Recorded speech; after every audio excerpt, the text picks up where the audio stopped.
Hey, everybody, before we get into this episode, I want to really quickly just level set everybody real fast. Online discourse can be insane at times, and I want to make sure that everybody understands with what I'm saying in this video that I am not upset with Eric's Curiosa or mad at them in any way. In fact, I love them. I think that they're a really great company. I think they do a really great job of promoting their game, but I have some bones to pick with some choices they made. So I don't want anyone to think that I'm like, mad at Sorcery or anything like that. I really love the game, and I think they're still doing a very good job. But I'm coming from a place of hopeful improvement and communication, and I think that it's important that we, as players and as people who care about the game, talk about things that we don't like when we have the chance. So it's as important for feedback to me as saying how much we love the game. So with that said,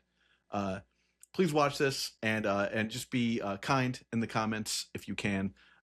Certainly, you're allowed to disagree with me here, but again, following my opinion. Thank you, and without further ado, here's the show. Phil, there are folks out there in the sorcery community that are seeing me without like a beard for the first time, and I apologize for that. Zach, I don't know what you're talking about. You keep saying that the beard, the no beard look isn't working, and now instead of like a disgruntled Merlin, you look like a happy Merlin apprentice. Like a wizard's apprentice.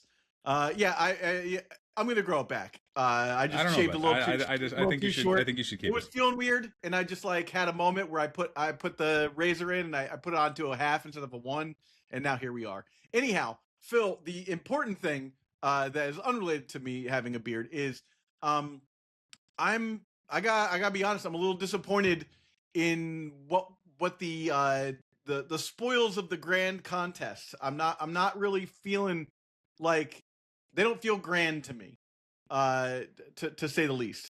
Today's video is sponsored by Moxfield. They just dropped an advanced search engine for Sorcery the Contested Realm. If you want to browse every available card or dig deep with powerful search filters, head over to sorcery.moxfield.com. You can even click on the search syntax button on the main page to see all the terms you can use. And don't worry, when new cards are revealed from official sources, Moxfield updates quickly. Now on to the show. So Zach's gonna be able to say his whole piece here. He's been like, Phil, we gotta talk about this, and I'm like, bro, I'm gonna be a great foil to you because the fact that there are grand contests at all, when I felt I wanted the itch to play a good game in a competitive sphere, and that's available. I'm all well and good. Also, the only grand contest that I've been to is the one we went to in Baltimore, Not a grand and contest, and I want to point that out yeah, because the significant drop off in what I consider the quality of the prizing and like we'll have to see about the event itself, but it feels less to me. yeah, I'm presuming that like I remember at the one that we went to in Baltimore, they also just started like raffling off a bunch of stuff like that wasn't announced. They were like, "Hey, we got all these things. We're giving it all away." And then everybody collected around, like gathered around, and they were just like, "This person gets it, and this person gets a thing." And they should have Oprah'd all of this stuff away, and that was really great. And also the experience was wonderful, and the vibe was immaculate. So I'm expecting that while the what you're going to get into right now that you're discontented with is going to be offset by how great the game is and how great the atmosphere is going to be at these grand contests. So even though the prizing is not what you had hoped, which we'll talk about, I'm still very excited to go to all these. Yeah, I'm not gonna lie. First off, still great that they're having these and that they're promoting competitive, like a competitive version of the game in any way. But I think that that's like uh, uh, you know, as a former game designer and a person who's been in the Magic space long enough to really understand like what makes a CCG stick around longer than say like something that's more flash in the pan. Sorcery does a lot of things right. So let me get that out of the gate immediately. But one of the things that I think that they really have been lacking on, and they're getting better at it, but they've been lacking on it since I picked up the game, was having like any sort of competitive uh, incentivizing of the game. Like there's a little bit of like, hey, like you get prizes at these events and stuff like that. But there's no, in Magic, there's the path to the Pro Tour, right? And that's the dream that a lot of people jumped in on Magic for was like get in, do the pro tour, see the world, blah blah blah, that sort of thing, right? Sorcery doesn't want to do that. I understand that, and I'm totally okay with Sorcery being like, hey, we're not going to make competitive Sorcery the number one, like most, this is where all the press goes, right? Because there are different ways to enjoy Sorcery, right? There, you can be an art enthusiast, you can be someone who just likes to play casually, you can be you can be someone who wants to play competitively, of course.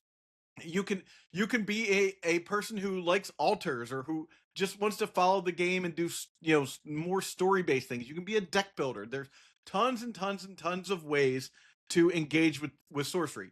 But to that end, I think that if you're going to be the company that makes the game, and you're going to offer a way for people to engage with the game, go all the way. Like, don't don't go halfway and be like, hey, we're gonna promote a competitive circuit to play the game that rewards thinking about this game in a way that is comprehensive and competitive. You know, all right, here we go. Um, so yeah, I think that if you're going to promote the game in a way that is competitive, like go all the way. Go and make sure that there are ways for those players, that specific type of person who engaged with the game, that customer, to support the game fully by incentivizing us to spend thousands of dollars to travel to events, right? Like if you look at Lord of Pizza just put out a video that talked about this as well. And one of the things that he talks about is like he doesn't know if he's going to go to Washington D.C. That's coming up, because it costs a lot of money to do that, and there's not really an incentivization for a player to like spike this and walk away feeling like it was a good use of their money. And I think, to me, where I'm coming from is like getting a couple of promos for like top 64ing this thing, or top 32, or whatever it is, um, means that, yeah, that's great, but it's not. There's not enough, and we talk about this a lot on Eternal Durdles. Systems need clout. There needs to be a reason for players to show up to an event, and that reason is often not related to prizing. It's related to clout, right? Walking away a winner of the grand contest doesn't feel like they've put enough effort into making that incentivized. So for me, like, we can look and see what the prices are. Silver bullet promos, foil silver bullet promo, some cranky overseers, more swap promos, and the croaking swamp. These are all wonderful. I love this, and it scales with the number of players that go to the event. But you'll note here, something that's absent is those rainbow foils of the avatar that were present in the SCG Con events, and what were they? The Crossroads events. So we're automatically, you're taking something away from that experience. So to me, like, one of the big reasons to go, I'll probably go to DC just because it's close enough for me to like make it. But there's a lot of people who I think will go. Silver Bullet's not a playable card, so what are those even going to be worth, if they're worth anything? Like, you have to think about EV here a little bit as a competitive player. Forgive me, people who don't play the game the same way I do. So yeah, forgive me, the people who want to play competitively. Sorry, who don't want to play competitively. This video's not specifically for you. I'll be the first one to say it. Not everything can be for everyone.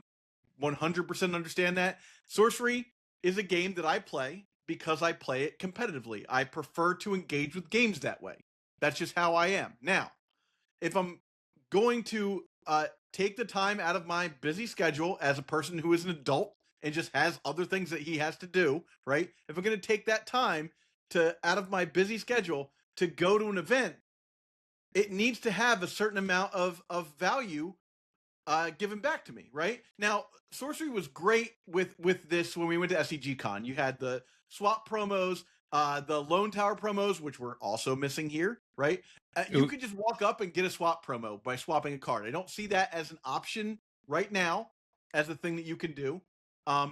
No Lone Tower or whatever, like mentioned, there are the top 32. I assume everyone will get a croaking swamp. but that's not really a playable card. Like it's maybe for Phil because he plays magician. I do play Yeah. Four Croaking Swamp in my list right now, so I'm actually pretty excited about that stuff. Yeah, I you're excited. That's fine. You're I'm one of the few people. Almost nobody is playing with Silver Bullet.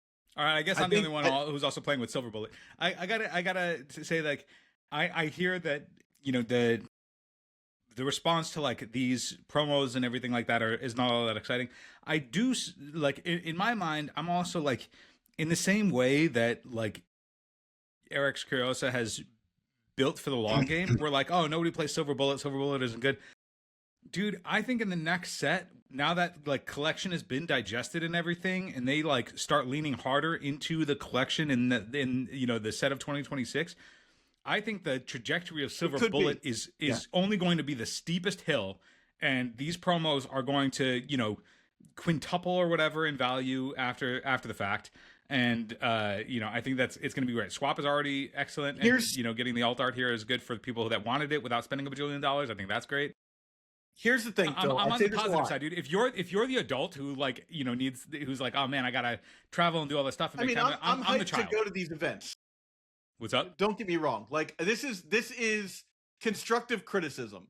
I'm not like, oh, I'm off of sorcery. I'm done. You know, like, but I think that they can do better, and I am challenging them to do better here because players like me want to go to these events, but you also want to think about the other things in your life that are going on that you may have to balance against this, right? Like if we're going to these events and they're getting 40 to 60 people, which is what has been happening since they switched away from Crossroads at the SCG cons, like there's 40 to 60 people at the SCG cons. It's not a Crossroads, so no one wants to go because there's no value there, right? So there's a little bit of value here. And let's say, you know, in the future, Silver Bullet. Let's take your argument. Silver Bullet does become expensive in the future. That's in the future. Perception is reality. I say this all the time. Perception is reality. If the perception right now is that Silver Bullet is not worth traveling a couple of states across the way to go and try and win, then the reality is that people are not going to show up to this event. Now, if in 6 months they put out a new set and the new set makes Silver Bullet good, that's wonderful. Great for the people who won their Silver Bullet with a 40-person event.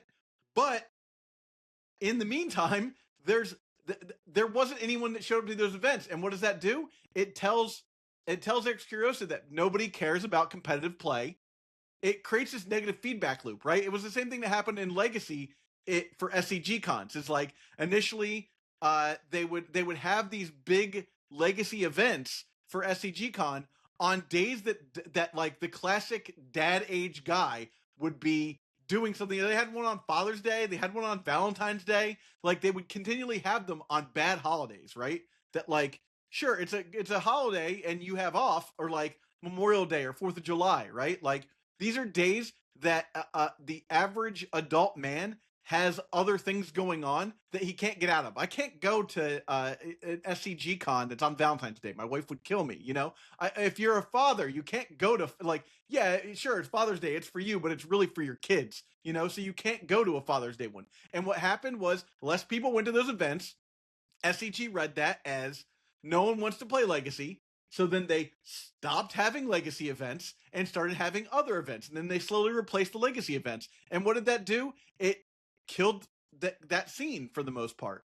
So I don't want the same thing to happen here, is where they offer a bad pricing, no one shows up, and then they go, well, people obviously just don't want to play sorcery competitively. We're gonna continue de-incentivizing competitive play and focus on other things. You know, I think that there's room. They lose nothing. They lose nothing, Phil, by incentivizing competitive play. The other people in that pie is infinitely large as far as competitive players and casual players and people who are just collectors and people who just want the art, right?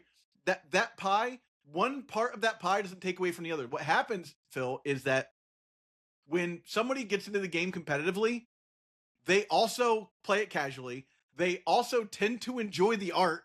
One of the reasons why you're getting into this game is probably because of the art, right? So like you cross over all sections. You are a Venn diagram. If you are the most bought in, if you were a competitive player, So I don't think that it's insane to be like, you should be trying to incentivize competitive play, because the people who get in that way generally fit into all the other parts of the Venn diagram as well. So if you decide that you want to, uh, you know, promote casual play, that's fine. Promote casual play. I think that's a great idea. There should be casual events at this at these SCG cons. I 100% back that.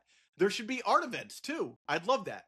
But they're for competitive events. So if you're going to a sorcery con, you're generally going because you're a competitive player. You might discover the game at a sorcery con because you're there for magic or whatever, but your biggest missionaries for this game, the people who are going to be proselytizing the most for this game, are going to be the competitive players, because we want more people to play the game. We're not an insular group of people at our home playing the 5 people that we know that play the game. We're going out to the LGS. We get disappointed when we go to the LGS and there's only 5 people at the LGS. So we try and get more people to play the game. So your best bet to continue to grow the game is to support competitive play.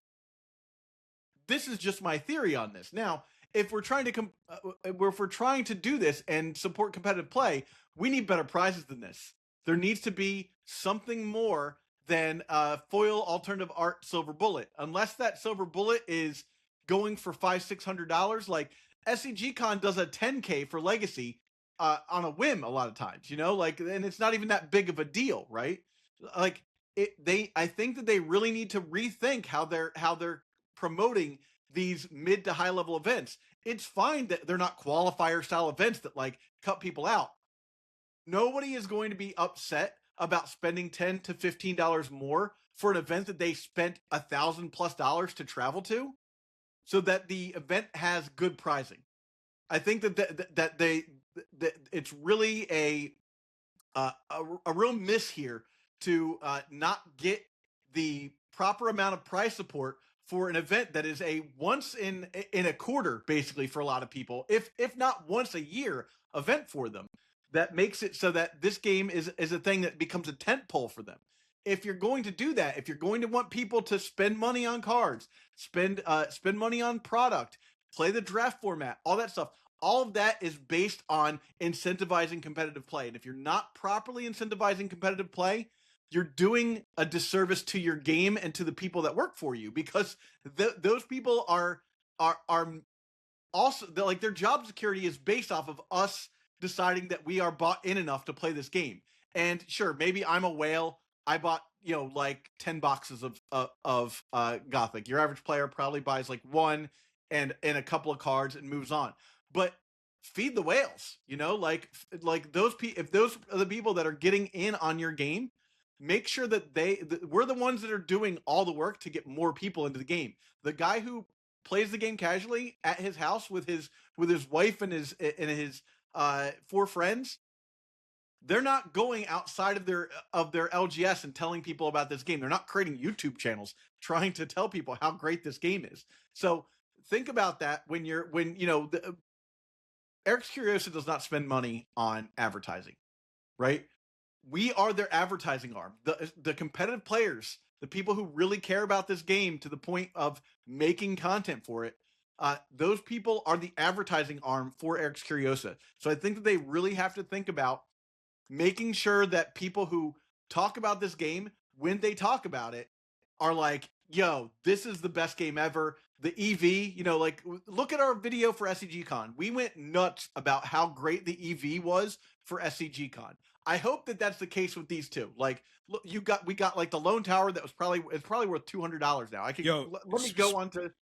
Speaking of the Lone Tower, I still have mine, and I'm looking unloaded. If anybody who's watching this wants the Lone Tower and wants to buy it from me, buy it from me, because I need to move it.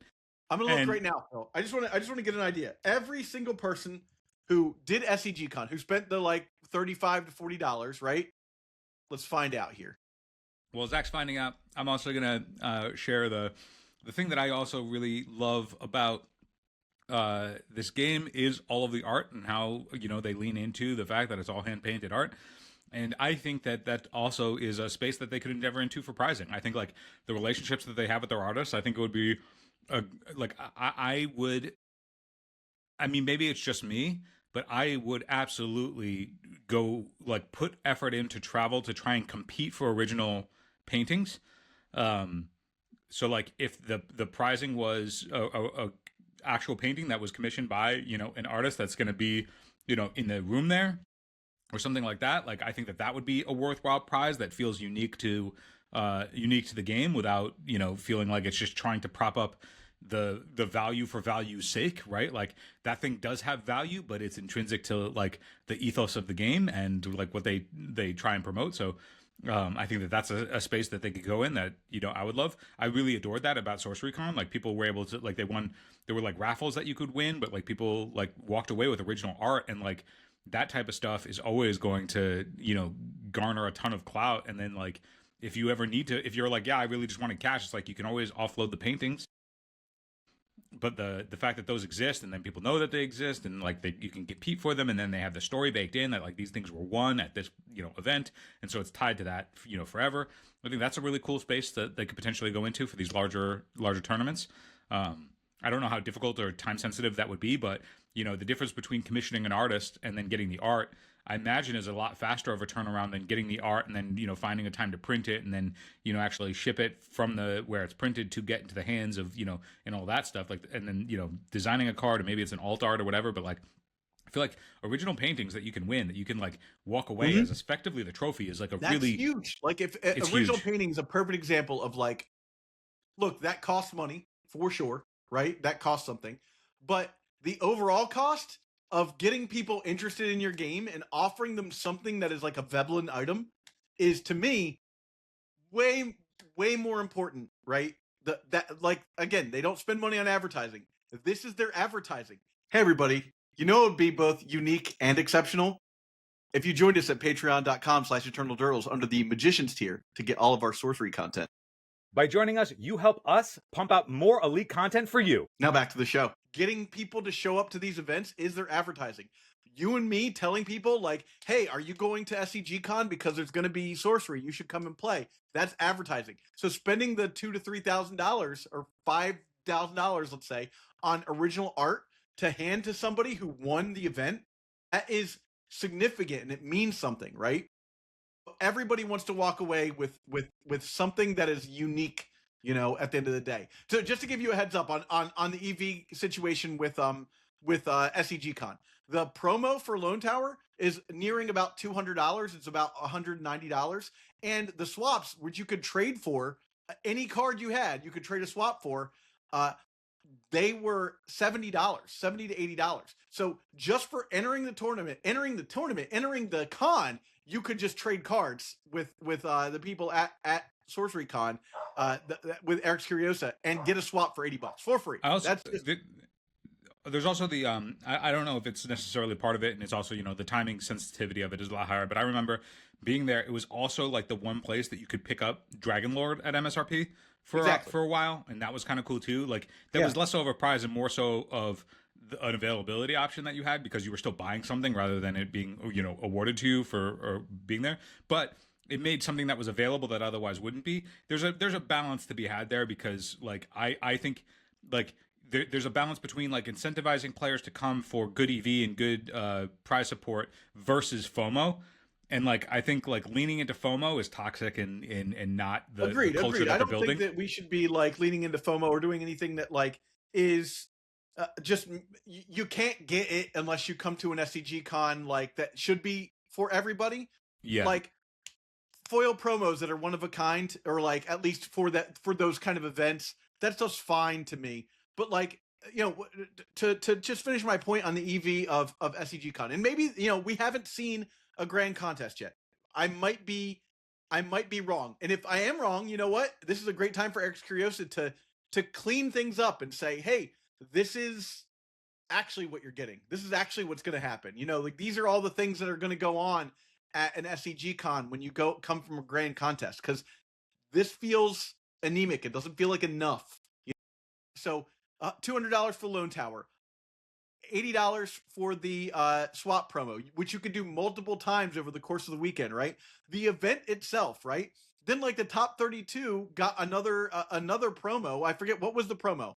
the Dispel promo, which was I think everybody got a Dispel promo, and then foil ones were given out for like the top whatever. So like they gave out something like $250 to like $300 worth of stuff for spending $30. Do I think you're still going to like? That's so much better than Magic. Like, get out of here with that. That's insane. Like, you go to a Magic tournament, you spend your $40 to $50 on an event, and then like after 2 rounds, you're like, get the hell out of here. We need this table for something else. You're taking up too much of our time. Pay for casual play. You can go over here and play casually, but you have to pay $50. You know, that sort of thing. So the sorcery is a lot better in regards to that. Like, it's hard to fall off the floor though. You know, so I'm not going to compare you to Magic the Gathering and be like, you're doing a better job than Magic. Well done. You know, I want to see even better. I think that, like I said, I'm going to be there at SCG Con. I'm going to do my damnedest to show up to Washington, D.C. But there are a lot of people, and this is why I'm speaking on this. There are a lot of people who I think will go, you know, it just doesn't seem like enough for me. I'm going to pass. You really have to get people to like, you're already asking people a lot by playing a game that's not Magic the Gathering, right? Like, step one, you're telling them like, you probably already play Magic. There's 1,000 other things for you guys to do. There are plenty of people who don't play Magic that play Sorcery, but I don't feel like those people are also in a same situation where they're like, I'm going to come out for an event. You know, they exist. You know, your Lord of Itzas, your Jeremy Murrays, those cats exist. You know, but a lot of the people who wind up at an SCG Con to play Sorcery were also Magic players that are familiar with the space, know what they're going to get out of it. And when they show up and play Sorcery and they get so much more back, it's a system shock. You're just like, oh my God, this game's amazing. And I want to continue that era of good feelings, you know? Like, I want that to continue to be the standard that Eric's Curiosa goes for when they're looking at these larger events. Now, well, Zach, so that means point made, point taken. My question, which is, I guess would be the good culmination of this topic, is okay, if they had announced what is it that they could have announced that you would have been like, this is the way to do it. This is awesome. Like what would actually have been satisfying?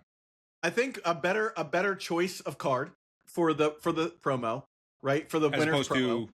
As opposed to the Silver Bullet. I think the Silver Bullet was a miss. Like, a lot of people are, I'm not the only person who thinks this. Like, a lot of people in the Sorcery Discords, the various Sorcery Discords are like, this kind of blows. Like, I did not, like, I expected them to, like, you know, the Cornerstone was amazing. Like, what they offer for that's amazing. The Gothic store kit's amazing, right? You get to, our hopes are up here, right? And then you get to the grand contest and you're like, they took stuff away? Like, what's going on there? Like, you should be giving, like, the idea that, like, okay, I got a Silver Bullet, a card not played by most decks, right? Okay, I win the Silver Bullet. Maybe it becomes good later on, right? Sure, whatever. But, like, they were giving away rainbow foil, like, basically one-of-a-kind foils of avatars to the top 4 players, which was something that's, like, you get immediate clout for that. If you have a rainbow foil of your avatar, it's just like, it's just saying like, hey, look, I'm good, right? Like, that's your trophy. That's your, like, SCG Con. There used to be, you'd get like pins if you top 64 or whatever an event, and people would like put those on their playmat. A little lame if I'm being, I was gonna really say, honest. I've never seen anybody at least clout. Yeah. You know, that is some form of clout that you can say like, hey, I did good in this event. Showing off your Silver Bullet in match, like, that's what was cool about the avatar. Like, the avatar is there all the time. You're getting maximum exposure by having your avatar be a rainbow foil. Like, it's always out. No one's never playing with their avatar at any point in time, unless you cast Mephistopheles, right? Like, so to me, Phil, my stance is they can do better. I know they can. Like, it's not, you know, like the money is there to do better, right? It costs almost nothing. Think of this as advertising, right? I would like to see them amend this. I'd like to see them offer something more than just like, here's a couple of promos, whatever, and like, bring back the rainbow foils. Those were super cool, right? a cash prize would be nice. Like every other card game's doing like a little here's $1,000 you won a tournament. Cool. I think the way They don't need to to do not do that. cash. Yeah, I think the way to not do cash is to do original art, because Original art would be so sick. Like, come on. Like, if like and subscribe if you want original art. Like, that's the thing, right? Like, comment below for original art. Like, that's the thing, right? We're gonna be doing, by the way, Phil, our drawing for the 1500. We passed 1500. We'll do our drawing on the next episode. Or by the next episode, we'll announce the drawing for those precons, and we're doing precons, the $100 precon. So now it's $100 Phil, $100 Zach. To comment below for your precons. We're going to be doing those episodes really soon. I just there's something about I'm trying to think of a better word, but there's something about the aura of certain prizing that can feel a lot more distinguished and valuable than it might actually be in terms of dollar value. I get that that's Veblen items in a nutshell, but like when we were at Sorcery Con, I mean, like to this day, I remember the look on Julian's face as we're all around him while he's holding his original art that he won in the raffle. Yeah. Like, dude, that was a raffle. That wasn't even an event. Like, imagine if you're on the high of winning an event and then you get handed this original art. Like, the look on his face and the look of everyone around him, like while he's holding this piece, that like we're like, what even is the value of this thing? We know that it's amazing and it looks incredible, and the value of it could be who knows, and like that mystery is also like part of it too. But like along with it is all the experiences that those things are able to generate that cash doesn't. Like if he's sitting there and he was holding just a stack of dollars, like however much, like a couple thousand whatever in his hand, we'd be like, that's cool, it's a couple $1,000, it's pretty great, hell yeah man, way to go. But like he like the way that like it's like soft holding this art, like it's this fragile thing that needs to be taken care of. Exactly. And then we're all like, whoa, like this is insane, like what can you like look at it? And then like that's just like a baked memory. Like I like the look that he turned when he was holding this, like he didn't even fully grasp like what he was holding on to. He just knew that it was valuable. And then we were doing the same thing. We were like, we know you're holding on to something, but we didn't even know how valuable it is. We all just know that it's valuable. Like that's a cool experience in and of itself. And I also think that like from then, like let's say you're champion of any of these events, their trophy is just holding original art that further extends like, the ethos of the game. As the game that prides itself on only original art, then if your champions are also like holding the trophies that are original art, like that, it seems to like go in tandem with like what the culture that you're building is. So I think that like that seems to be the one of like the path of least resistance for what like a trophy could be, because it's also a thing that distinctively makes each one of them unique, right? Like if each grand contest has its own original art as the trophy essentially, then it's not like, oh, which one did you win? It's like you know exactly which one you won, like, and which one they won. That one is tied to that event, custom for that event. That's the one of one. That's really cool. Yeah, I'm trying to find. There's a photo, an amazing photo of the winner of I think 2022's. It was Raha James. He won 2022's Eternal Weekend. Event. Yeah. And there's a photo of him. I want to find it because it's a great photo of him just holding up his prize. The prize is the card, right? It would be a big framed card, with new art, but it was still like with the card. Like the art would be like a new art, but on a large card that was framed. But you would still see the frame of the card and all that. Like it was just a big card, as opposed to like just the original art of a card. And like I always wanted it to just be the original art rather than the full card, but it was still like this unique one of one thing. But in those worlds, I was always like, if I ever, I mean, I don't think I ever could, but if I ever won an Eternal Weekend and like had gotten one of those, I think I would have tried to flip it immediately. I think I would have just sought the value of it. Whereas if it was original, just the art, like the actual hand painted original art, I feel like, oh, like I do want the money, but this thing is so cool and unique and it's just like it feels part of me now, like that, and that's a different experience. Yeah. I can't find it anywhere, but look for it online. It'll evoke a vibe. Anyhow, it's just like super cool. Anyhow, what do you guys think? Again, I want to just couch this, finalize this thing, this whole rant. I think Eric Skiros is doing a great job. Like, I do. I just think that in this particular instance, they can do better. Am I a spoiled brat? Perhaps I am. Have I won any corners, have I won any crossroads, or do I plan on winning the grand contest? Probably not. But it's all about the chase. It's all about the dream, right? Like, get there, play the game, win the event. That's like, incentivize competitive players if you're going to do any competitive play. That's the way I see it, right? Like, if you're going to offer competitive play, give us a reason to go, right? Like, that's what I'm saying. It costs us thousands of dollars to get to these events. Give us the incentive that we can win it back somehow, right? Like, that's all I've got. Thank you all for watching. Finally, also, Phil, I just want to remind everybody that if you want to watch all this ranting, all this raving, you want to see it early, you want to see it ad-free, you can go to eternaldurdles.com and support our endeavors there. You can also go to patreon.com/eternaldurdles and support our endeavors there. Or you can go to eternaldurdles.com if you want to write for eternaldurdles.com. There's actually a submit article button that'll take you right to Force of Phil and get you right on the path to doing that. And beyond that, I want to say we've got a really cool project coming up that is not necessarily related to sorcery, but it will affect the way we make content if it goes off well. So if you're interested in that and you want to hear more about it, we're going to be talking about that in our Extra Durdles episode this week, or our Extra Sense episode this week. So thank you all for watching, and we will catch you on the flip.